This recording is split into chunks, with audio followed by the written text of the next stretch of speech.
So this talk is about RxJava and reactive programming in general.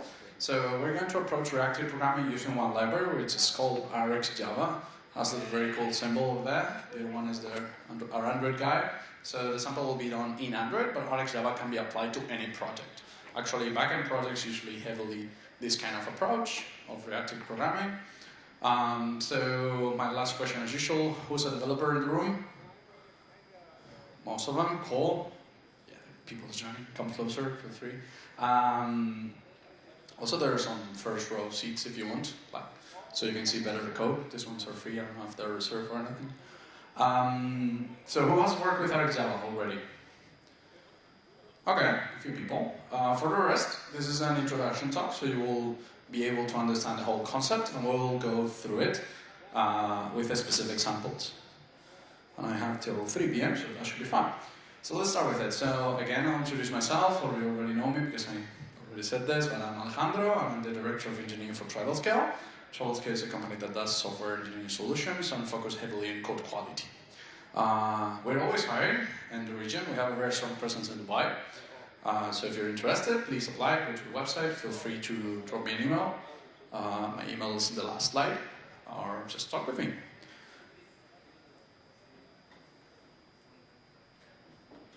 Yeah, that happens a lot. So if I'm speaking too fast, just tell me to go slower. Also, I'm Spanish, so English is not my native language. So if I don't understand your question or you don't understand me, let me know. I'll rephrase. But we'll try to do as good as possible. So let me know if I'm going too fast. Cool, the agenda. It says, you may notice that it's exactly the same type of slide. I'm not a designer, so I always use the same horrible design for all my presentations. So we'll set up the project, pretty easy. We'll see what types of observables exist. There are a few types that we can use, and they're different, and what are the advantages. We'll talk about streams, we'll talk about operators, what does threading mean with RxJava, exceptions, and we'll handle our real-time updates. And this time we're really building an app. It's actually on this repository, it's already there, you can download it. It has several steps. And it's going to be an app that actually will update itself without calling the backend. So the backend will call our app, and will update our UI accordingly. I'm speaking now at correct speed, everybody can understand me? Let me know, thanks. Okay, how to do it? Very simple. We just have two dependencies over here that are RxJava 2. Very important when you start with RxJava, try not to follow documentation from RxJava 1. There was a heavy change in the way of declaring things, there were no flowables, there are a lot of changes. So basically, if you're starting now, even better, because you will not need to learn RxJava 1. We're going to use Firebase data store as a reactive database. It's basically what we're going to use is a database that already has a socket, and with that socket, we'll get a connection. You will get all the abstraction, all the difficulties from opening a socket, receiving a message, parsing the message. It's very simple. So with that, we can get a real-time feed, because all this RxJava, you can use it, yes, without a real-time backend, but the main benefit is if you have some sort of a stream of events coming. Well, when you have that, well done, congratulations, you're halfway there. It's going to be easy from now on. So what is reactive programming, no? So this is the first thing we should ask. In computing, reactive programming is a declarative programming paradigm concerned with data streams and the propagation of change. This is very technical, so what does this mean? And for me, this is the game changer, no? Everybody understands this code. We basically declare 3 variables, and then on result, we do A plus B. So it's going to be 5, no? Everybody agrees? Someone thinks it's going to be a different number? No? Okay, yeah, usually it's 5. All the times that I run this, it's always 5, I promise. But what happens when you do A++? So A will be, what will be the value of A? 4, somebody think it's going to be 5, no? Okay, yeah, it's always 4. But what will happen with result? Still 5, no? So it's not going to change. Isn't that weird? We said, so yeah, we've been coding like this our whole life, so it's fine, no, we accept it. But actually the result is wrong. Now it's not valid anymore. So we have a variable that has an invalid result, and we're going to go through the app to it. So pure functions, parameter passing, a lot of things, immutability, a lot of concepts apply to this. But the reality is that most of our bugs in our app will come from a little bit more complex thing like this, but they will come from something like this. So you change the state of something, and the rest of your app doesn't know. And then you think you're in a state, but you're in another one. And this very, very simple example shows actually the problem. So instead of doing this the declarative way, why wouldn't it be interesting that when I change A, results also change? And how can I do that?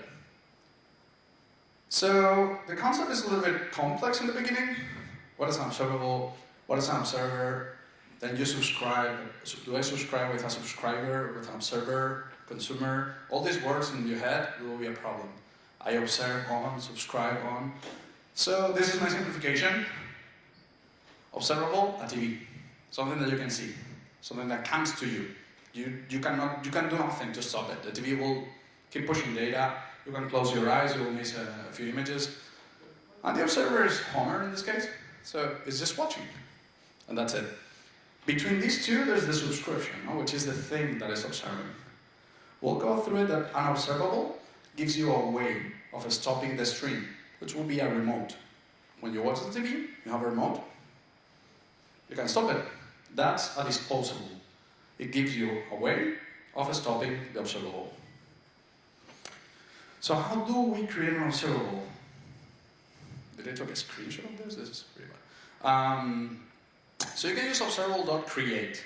Okay, this will create a new specific observable, very Java way of doing it. So most of you on the last talk were Java developers, and not many of you were Kotlin. So we'll do this with Java, but it's very easy to switch it to Kotlin. It will be a little bit less verbose. But also with Java, lambdas, and everything, you will see that it becomes a little bit easier. So you call this method observable.create, and you create a new observable that has this method. When someone subscribes, you get the emitter, and then you can say next, next, next, and complete. What does this mean? This object is the TV. When someone subscribes to the TV, you can send whatever you want. And then you say, okay, I want to send this image, I want to send this other image, or I want to send this message. And the subscriber is the one that will receive this information. There's a shortcut for this kind of thing, in the syntax which is called jest. So my observable of integer will emit first a 2, then a 3, then a 4, and then it will complete. Understood? Everybody understands? Yeah, thank you very much, because the first time I saw this, I did not understood anything at all. So you're much better than me. So let's go through it with a real thing. Okay, so this is a unit test. What I'm going to show you is different ways of doing it. So this is my observable. Everybody likes the naming. The naming is horrible. It should be observable string or something. Then I create this object, and then I have the observer. So whenever, what this will be? What do you think this will be? Sorry? You mean observer? Yeah, what was that? So what? Exactly. When you subscribe, that's the listener. That's the guy that you receives and says, hey, I'm listening to you. So you will get this instance over there. And what things can you do with them? So you can say, on next, I'm giving you something as many times as you want. Maybe you want to be forever. That's perfect. It's valid. It's a stream. You will emit all the time. This is a very simple sample. We're emitting 3 things consecutively. There's nothing very specific. But if I want to do thread.sleep in here, I could. Okay, so this will launch the first one. It will wait 2 seconds if I sleep the thread, then the third and the fourth. We have this other method, which is onComplete. This means I'm finished. I know what I'm doing, I'm emitting, I have nothing more to give you, close it. I decide as the emitter that the event is done. What other things can I do? I can do observer, and I can say, I have an error. And you create so you launch a new, typing with one hand is not that easy. A new throttle, and this should compile, yeah, perfect. So I'm saying, hey, I got an error. I'm trying to handle a lot of things. For example, I'm a GPS, so I get the GPS, there's an error, or there's no enough connection, data connection. So you want to throw an error, and then whatever is listening over there, they have a way of knowing that there was an error, okay? Now it's easy to understand? Yes? No?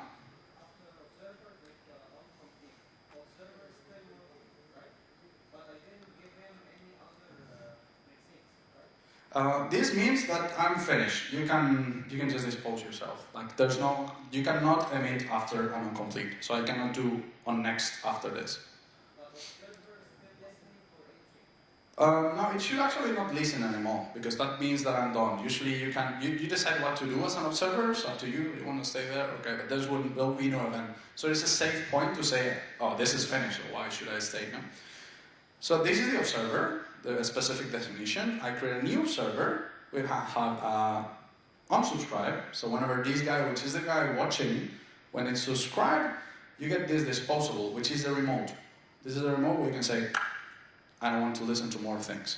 This means on your activities, on your life cycles, on your events, you will say when the activity is stopped, I want to dispose my observer. Don't tell me more things because I will not be here to listen. So if you have a very expensive resource, GPS, I'm not here, you tell the GPS, I don't want more updates. So your observable will say, I'm not going to give any more. On next, you will show your result. On error, well, you can do whatever you want, like show it. And on complete, you say, hey, stream is finished. So, till here, nothing will be executed. And this is very important, okay? Sorry? Exactly. So if you don't subscribe, nothing happens. So you say, on the observer, I'm going to subscribe with my observer. It's very verbose because it's a recent sample. So this is a unit test. It's the easiest way to run things. So if I run it, this very, very small screen, we should see, hello, people from Cairo, stream is finished. Cool? Any questions? Okay. So we can do the same thing. Same observable, same content, but in the subscribe, I can create my lambda, which this is exactly the same as doing a new observable inside here. This is my on next call, this is my error call, and this is how it looks if you really collapse it.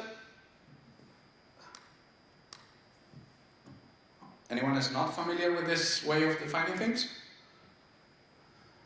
You all know? Okay, thank you. This is very C way, like if you work with C, you'll find this kind of definition. This is just saying, whenever this method happens, whatever is the input, give it to this method. So we're getting closer to functional. This means this function will receive the parameter on the first, which is the on next. So this will basically print, hello, people from Cairo, but it will not print any other thing.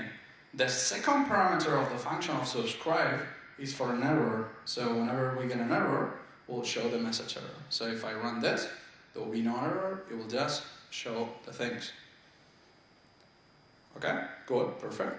But if in the middle we say observer, on error, new throw, I really need to learn to code with on the one hand. It will be useful. What will happen? What do you think we will see?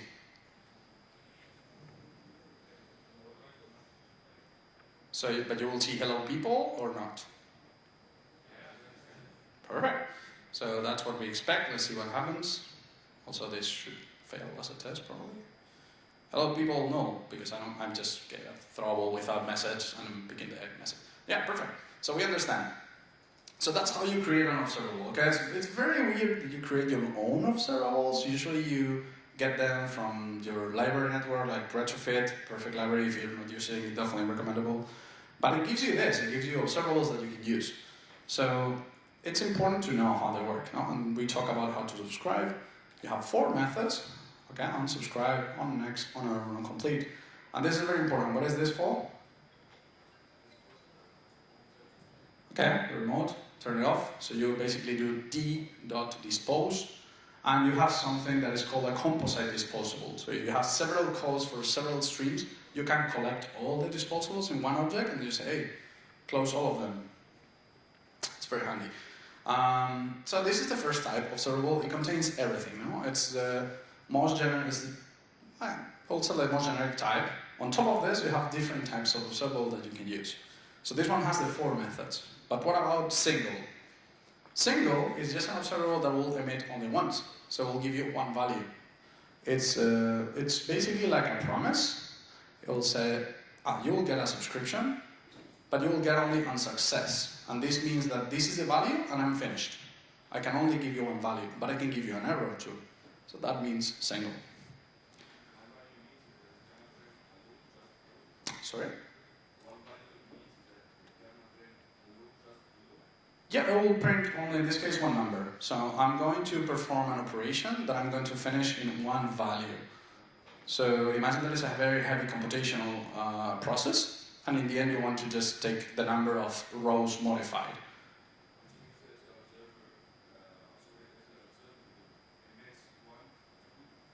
Can only emit one. Single can only emit one. That is the difference.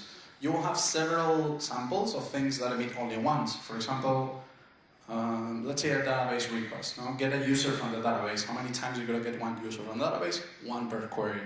You can also use a flowable, like if the user gets modified, notify me again, and that will be the difference. But sometimes you just get once. So why would you do an on next and on complete? So each of these types have a specific use. And it's basically for readability, because if you use an observable, then you will expect an on next, and you will get on complete. But you will not, because it's only once. No?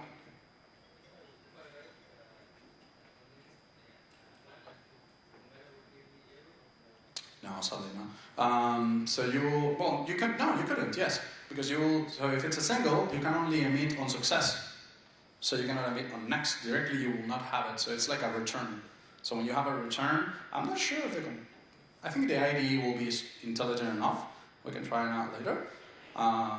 But at least the syntax is different. So that's the reason you will use a single, because imagine if you use an observable, then the next developer counts, he doesn't know, or she doesn't know, and just put on next, and then you have an error. No, like it will never be picked up.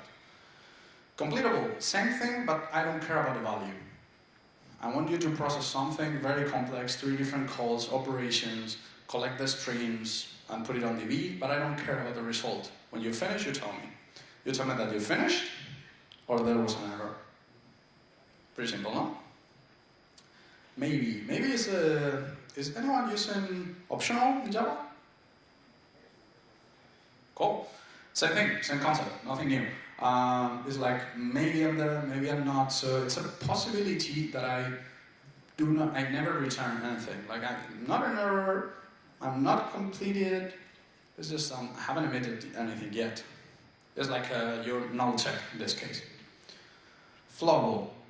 Anyone knows the difference between a flowable and observable?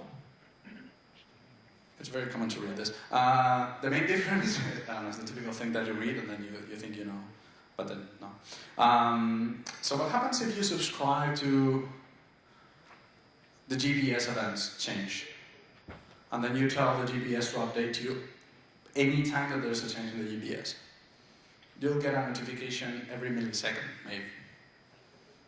Maybe your UI cannot sustain that. Maybe you connect to a database and it gives you one update in half a millisecond. So your app will crash. You'll run out of memory. You basically cannot listen to that many events, that many information. You will imagine someone's giving you papers all the time, and you're like, hey, stop. I can only handle 10 papers at a time. That's flowable. A flowable is a stream that you can say, slow down, or like me speaking, I'm a flowable. You told me you're going too fast, and I said, okay, I'll try to slow down. So in that case, I'll be a flowable, and there's different ways of handling a flowable. There are flowables that understand that they can go slower, but usually what you do is you define a buffer. So I'll handle 12 elements in this case. If there are more than 12 elements, and I did not process them, you can do several things. Drop them, take the last 12, tell you to stop, and you try to manage the rest. So there are different methods that you can use with flowables, okay? One of the coolest ones for me is buffer, and actually tell them, like, I just want the last 12, or the last 10. So imagine that you have stock options trading up. You only care about the average of the last 10. So even if they hit you all the time, and the moment you show on the UI, you only care about the average on the last 10. This is the way you would do it. So many types. It's a little bit too much. So far so good. We understood everything. Any questions? Oh, really? Yeah.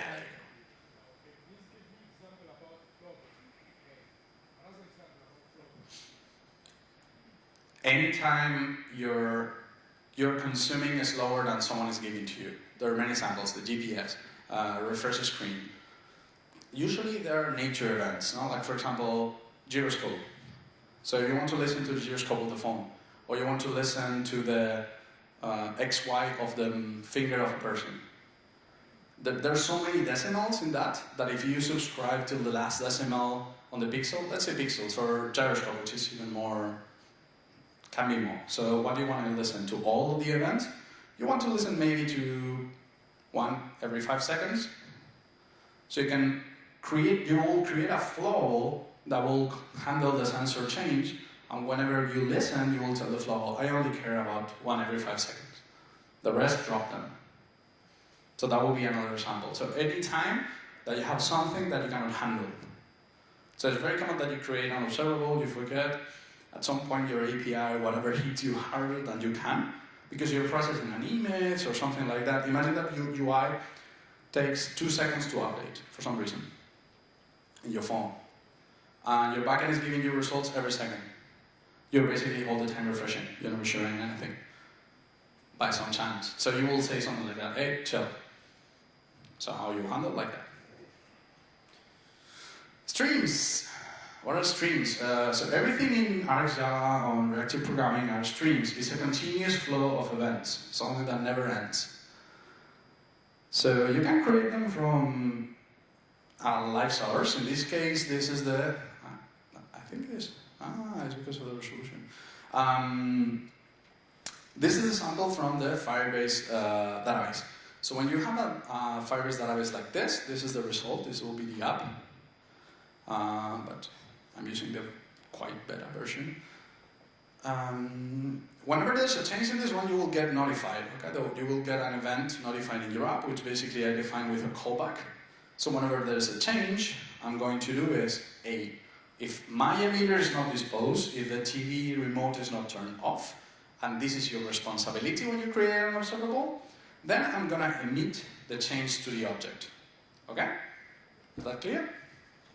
So I have my database that will give me an event, and I choose to convert that event to an observable. Whenever there's a change, I'll push it. I can show you the code. Is that clear, or do you prefer to see it? Again, what? The if element. Okay, so here what I'm saying is I'm going to create an observable. It's the same that I did in the test. Whenever I get my emitter, when someone comes to me, sorry, this is the function that I get, so this is the person calling me, and this is the function I'm going to execute.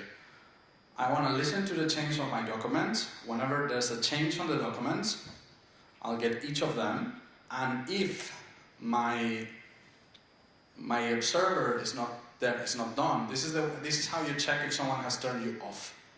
Okay, because you might have still things to process, and the other person is not there. If you create the observable, you have to handle it. If you use create. If you use, for example, retrofit, it will do it by itself.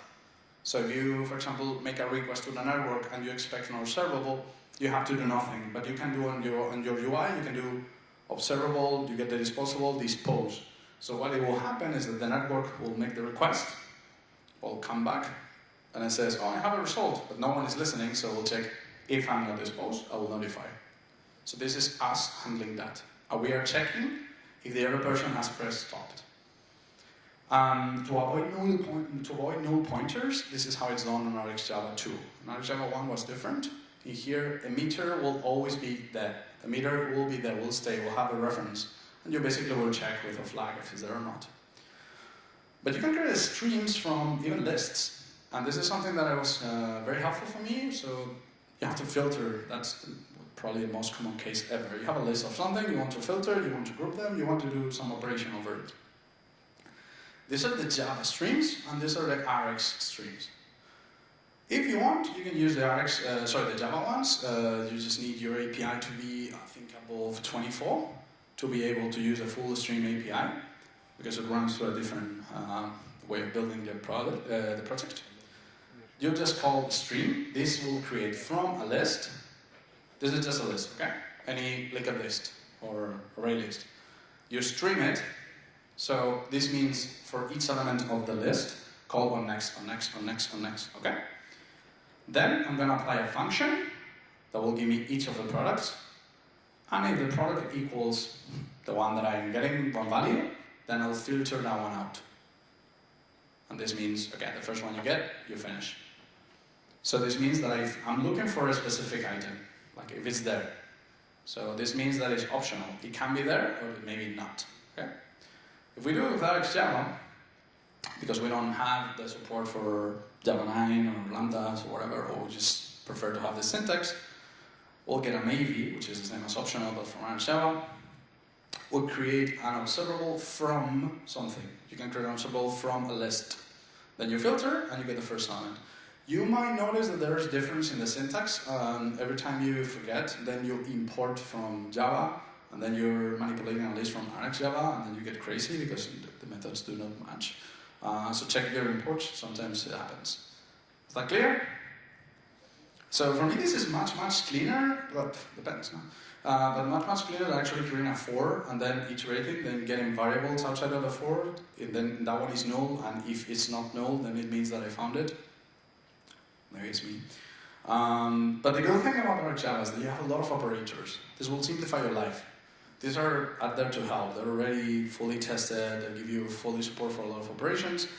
So you can have a flat map, which means from this list, for each of the elements, I'm gonna emit another list of elements.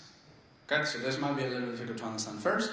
For each of the elements, I'm gonna create 4 new. So imagine that I'm iterating a list of users. For each user, I'm gonna get all their comments in a block. So for each user, I have 5 comments, 10 comments, whatever, no? So I have, like now I have a tree, users and comments, users and comments. What I'm looking for is just iterating through the comments. So what I do is a flat map. That means all the results that I get will be flattened, and then I get the result. And in this case, but in this would vary, so what will be the requirement? So you have an app and they tell, can you give me the comments that actually have the word amazing? So you will get the users, get the comments, flat map, filter all the comments, check if they contain the word happy or whatever, and then collect them on a list. For me, this is much, much cleaner than actually creating that for loop, all the functions, whatever. We cool? Are we awake? Maybe it's not a good time. I had a coffee before this, that's why I'm like thrilled. Same thing with map. So map is basically for each of the elements, I'll apply a function. For each of the things that you gave me, I'm going to do an operation, get it back. Transforming. You have a user, you want their names. You have a picture, you want the color that is predominant in the picture, which is a very, very, very common operation. Filter. It's the most used one. Like I just want to filter out the things that are false. I want to filter products that are more expensive than $10. Anything. This stage. Okay. This is a very helpful function. Give me only the ones that are not repeated. Debounce. This one is pretty cool. This means, and I have a sample for you also regarding maybe things that you cannot collect. Imagine that you have a search bar. Okay? Everybody has a search bar in our app. At some point you have to implement search. Then every time the person types, you will perform a search or not. So if I tap A, you will ask for your server for A. Then I tap B, you ask for AB. But how much you wait? Because you're basically wasting resources if you search for A. Because I'm actually, well, let's say I'm looking for water, no? I'm trying to buy water, but when I type W, you start giving me things that W. But I'm immediately typing an A. How do you handle that?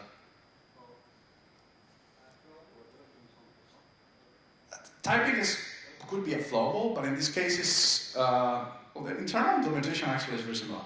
But you have debounce, so you filter based on what? but you will get the result. So what I'm saying is like, I don't want to send to my backend my request because the user is typing. So probably it's going to take less than 300 milliseconds to type the next letter. So I want to wait 300 milliseconds between letters. If you write that in Java with callbacks, with observers, with callbacks and flags and timestamps, it's a mess.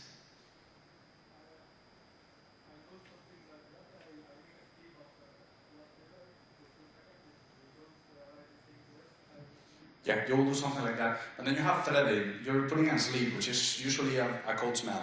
Like most of the static analysis will say like thread sleep, come on. Sorry? No, it depends. You can do it in background thread, but then you will start like, oh, now I have a thread that actually has timestamp.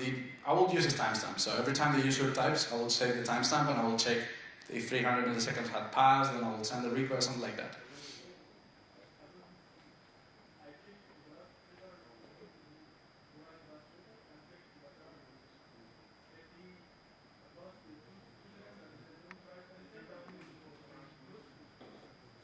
But then you will wait always, no? But I don't want to wait always. I want just to wait when the user stops typing for some reason, so that then I want to make it. So how do you do it? Basically, debounce is, as you said, a filter. Debounce is a filter that actually applies and has all these check-ins of timestamps. You have an event, you have a stream of events, which is the user typing tap, tap, tap, tap, tap. Debounce will say, which is similar to Flow, because it will say, I'm going to wait these 300 milliseconds, and if I get again an event before 300 milliseconds, I'm going to restart the clock to 0. And this sample over here, it's perfect. Actually, this is very, very used on these kind of things in UI.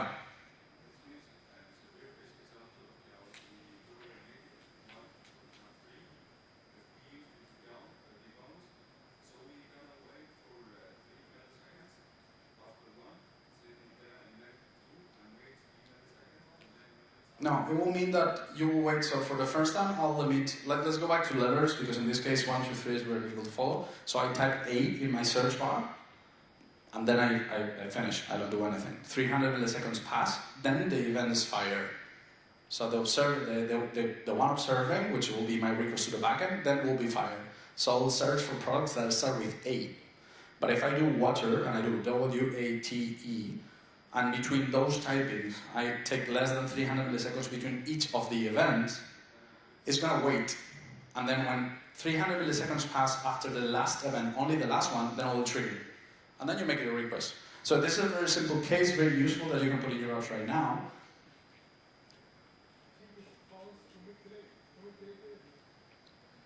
It's waiting between events. So you have these events, so you wait for them, but it's not. It will not wait after only the last one. Let's say you wait for the last one, and it will reset. Well, we can see a specific example. But this is a very, very, very cool couple of functions. There are a lot of them, but this one is very, very useful for UI, for example. There are many cases that you do this kind of debounce. How to get an observable from a text view? That is the difficult part. For that, our great Jake Wharton, if you don't follow him, you should. Incredible guy, incredible work. He did an RxBinding for Android. So everything that is on Android on UI already has an observable. So you will basically get the observable from the text view, nowhere from your side, apply debounce, and launch the search. So you can use operators, so you can group by, which basically will try to get each of the elements, and then it will give you like some sort of like, okay, I found that these elements of this type, these elements of this type, but it will not wait for all of them to be processed. Each of them will actually have a type. Timeout. When do you decide to finish your operations? When do you kill your network calls? Do you control them, or you wait for HTTP to time out? What if you're processing things on your app? Is there a moment when you say, oh, something's off, I'm going to cancel this operation? You just put timeout, and that's it. You can launch an operation on a background thread, and any function that you want, you time it out. In this case, 3 seconds. This should be 3 and then seconds, so bear with me. It's very simple. You will get an exception. So if you have your observer, you'll get an error call saying like, hey, I'm timed out. Very, very simple to handle these things. How do operators look like? When you go to the RxJava website, when you get into stream kind of working, you will see these graphs. In the beginning, they look a little bit challenging, like I don't get what I'm saying, but you have to get used to them. So this over here, this is the stream. These are the elements that will be produced, okay? So first I'll have a red, then I'll have a green, then I'll have a blue. This is some time in between, and then I have a purple or pink. This is my operation, replay. What replay does is like, okay, because it's a stream, this is an observer, okay? This guy will listen from here to whatever happens on here. So it will get red, perfect, it will get green, it will get blue. Without replay, if a person joins here, it will only get the pink one, because the other events are gone. And that is very important. You have to understand that the events means that it can be gone. If I start talking and a person comes in, it will not listen to what I said before. Because everything is a stream, so everything is like, that happened before in the past. But if I apply the function replay, when this guy connects, it will replay the events that has missed to a point, like, okay, the last 12 or the last 20. Which is a very, very good way to say, okay, whenever I reconnect, whenever I request, can you give me the last 10, something like that? So there's a very nice event. So it's understandable how these graphs work. Everybody does not understand? Thank you.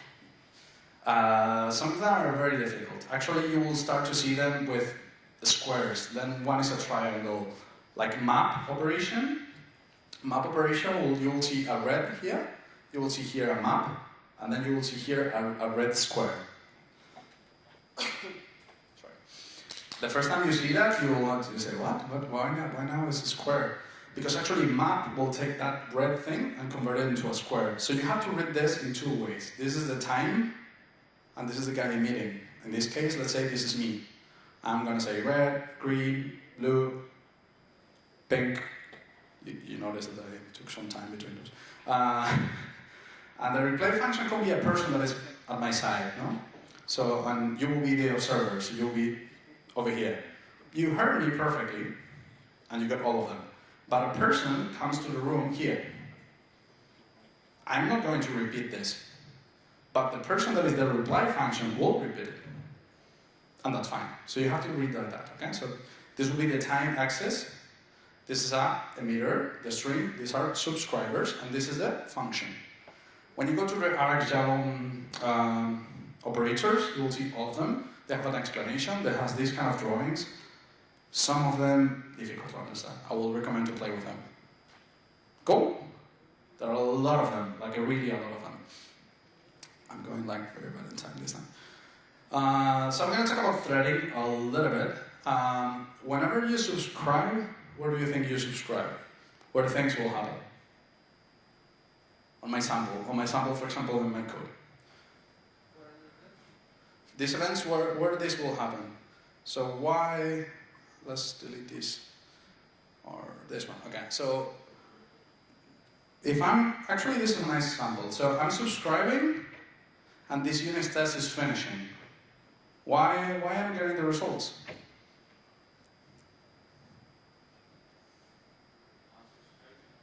No, why I'm getting the results if I'm subscribing and then the test is finishing? Huh? No, the issue is like all these things will happen on the main thread. I'm going to observe in the main thread, so I will wait. So we know as developers that we can block the main thread. We have to be careful with that. So by default, you're going to listen to the main thread. So as a sample, I'm going to subscribe. So you will basically say I'm going to subscribe on. I cannot type again. Subscribe on. This means where I'm going to listen, and you will use threads. Yeah, very good. Schedulers.io. This means whatever happens, you do on your thing, do it on the background thread, on this thread that is called IO, okay, for operations. And then I'm going to subscribe to this observer, and that's fine. In this case, this will work. So what do you think will happen when I run this? We'll see the message or not? It's a 50-50, take a chance. Okay, we're going to do this. Who thinks we're going to see the messages? Okay, now the rest have to say that you're not going to see the messages. That's the problem with these things. So if we run it, let's see what happens. So we saw them. Interesting. What did I do? Subscribe on, notify on. Should have not do that.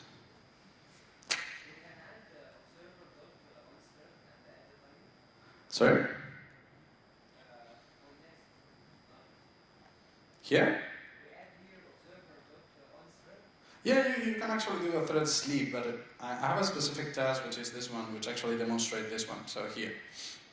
So this is the operation, and if I don't sleep, so if I take this out, because this is not on the background thread, because maybe it's fast enough, and it's emitting the 3 of them just before the test finishes.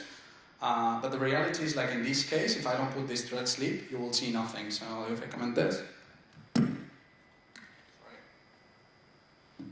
sorry about that. There you go. So the other one had time. So this one actually is the same thing, but it's going to take time. It's going to take just 200 milliseconds. Nothing comes out because I'm doing it on the background thread. So if I put again this, which is a bad practice, this is just for example, please don't ever do this, especially on tests. Don't put thread sleep. Oh look, events. Because the events are being produced in the background thread. And then it finishes. So why this happens, because I say I'm going to subscribe on this, and this is very important for you, because in this case I'm just outputting to the log. But if I'm going to modify the UI, what happens in Android if you modify the UI from the background thread? It will actually tell you the ID. Are you sure you want to do this? I hate that. When the ID is more intelligent than me, I just hate it. Are you sure you want to do this? Are you sure you didn't forget this other thing? If you know what to do, just fix it. Maybe it's just me. Okay, so you have several sources now, so you have several threads. Threading in Java is very complex. Threading in Java is very difficult. Log, mutes, semaphores, you name it, it's very difficult. So every time you try, you usually lose. The worst bug in the world is a race condition bug. When you have a race condition bug, it's horrible. You cannot reproduce it. You spend 2 days trying to reproduce it, then you go to your tool and say, can't reproduce, and 2,000 users replicate it on the next day. They're like, why? What am I doing wrong? So before that, RxJava simplifies a little bit the threading. We have this, computation.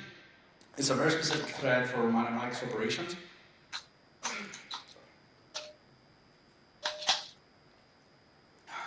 Let's say it's for calculating blue dots in a matrix. That one's very specific. I/O, our favorite one, the one that you will use every day. Go to network, I/O. DB, I/O. Google, I/O. That was a very good one. New thread. If you feel adventurous, if you want to handle your own thread, oh yeah, some people's awake. You want to handle your own threads. You really know your thing. You know that you need something very specific. There you go here. Trampoline. Trampoline is one scheduler that you control. You can tell them, go in the future, go in the past, wait 1 second, execute one thing. In my case, I use it in test. So for unit test, instead of using a scheduler I/O, you use scheduler trampoline. Then you have your scheduler, and then you make your unit test, and then you say, okay, now execute once. Assert that this was called once. Execute another one, and then you control the time, because otherwise, everything happens, you just finish. That's the way you unit test your things with RxJava without putting thread.sleep. I should delete that call. Combining calls. How would you do this in your current code? How do you do this in Java? In your current project. So the requirement is you call this service, and you also call this other service at the same time. So from this service, you will get the user, and with the same ID, you get the comments from the other one. And then you show it in the UI. How do you do that?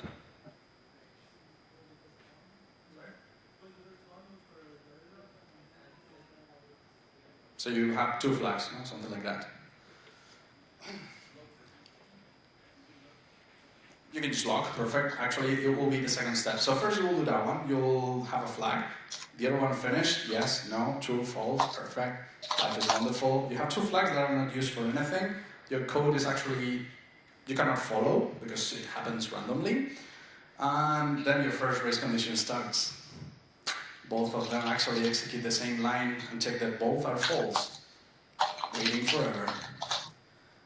Impossible to trace. Then you say, I remember. I studied logs in computer science. I know my stuff.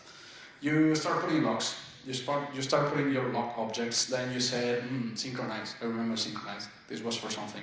I'm gonna put synchronize everywhere. And then you start having a horrible code that actually is less asynchronous than it was before, and you have no idea. Then you put a third one, and now you have 3 flags, and you have to check all of them, and then the third one actually is the one that does it. I've seen this code in production. I've seen this code specifically for checking boarding pass and gates and all the things. It was impossible to read. Combining codes actually for a string is very simple because each of them is actually a stream, and you can have different operations. So you get 3 streams. You see the different shapes? This means this is like the other one but rotated. Okay. So these are the events. This is the operation. And we'll have one output string that will take one from here, and one from here. And the color is wrong in this demo. No, it's correct. Because this one is before this one, okay? In time. Do you get it? Maybe it's not the best example, but... So you get this one, then you get this one, so we'll create this group. This one, and this one, it will create this group. And this is how you do it. So zip specifically will take it like a zipper. It means it will take one of each, and then it will not take another one. But you can concat them. You can say, or just group them. There are several operations for them. So actually combining calls get pretty easy. The only thing that is a little bit tricky is that you get the result from the first one, from the second one, and this is your operation for combining them. Okay? This usually leads to not that easy to read code. This is the result from this stream. This is the result from the second one. Understood? Cool. I can time out this one if it's very slow, and I'll get an exception in both. Because, for example, in your case, even with logs and all this stuff, what happens if one operation fails? Then you have another flag for if any of those fail, because one of them will finish, and it will say, I'm going to wait for the other one. The other one will say, but I'm broken. Should I show an error to the user? This is the way of handling it. So for me, this is very, very good. It's amazing. I really think this is good. I really think this simplifies the code. So in the beginning, it's a little bit difficult to read. And if you try to put this on your teams, on your work, some people might be at the beginning a little bit against it. But it's something that has been here for years. How about I'm in time? I have like 9 minutes, no? Okay, we're gonna run. Exceptions and errors. What happens if everything goes south? So if I'm gonna get everything, then I'm gonna filter, then I'm gonna subscribe. Whenever I have an error, I can create a new product. So this means like my fallback when I have an error is that just give me an empty product or something like that. What usually we'll do is I try to get something from the network. If I fail, I'll get it from the DB. Your own cache implementation, something like that. What I wanted to show you. The specific callback will be here, so you'll hand the error here. That's it. That's pretty small. I can show you a better way. Cool. Show me the go. So let's go through the demo. I don't know, how can I do this? Does this work? Can you hold the mic for me? Can you hold the mic? Thank you very much, and applause for your help. So now I can actually show things. Okay, if I have internet, this is the amazing thing that we created. It's a list view, has 3 products. This is the price, and this is the number of likes that this has. So this is my DB, this is each of the products. So what I'm gonna do is I'm gonna check, which one is this one? This one's vendor, so this guy over here, if you haven't watched Futurama, you should. So I'm gonna check the value of the likes to 16. 4 people already clicked on liked, okay? And if this is connected, okay? So this is updated in real time whenever I get a result. How is this done? Let's check the code specifically. Sorry, because the screen is super small. So how can I show it from the main activity? Okay, so I'm gonna need my product list. I have my cards adapter, the one that will show the specific things, and have my using data binding. And I'm using MVP in this case. So I have a presenter. When you call to subscribe to all products, you from a repository, which is a stream, you get the observable, subscribe on background, observable main thread, whenever there's a new product, notify me on MVP, or notify on my view. Let's go to the repository to see how it works. So I have two. This one is get products, which return me a single list of products that will emit once, okay? But I also have a one that every time I get a new update, just notify on next, okay? Fine? Everything that we understood? But I have a specific thing that is pretty cool, which I'm gonna say, okay, every time that there's a discounted price, I think it's smaller than 5, I want you to change, because there's an offer. Okay?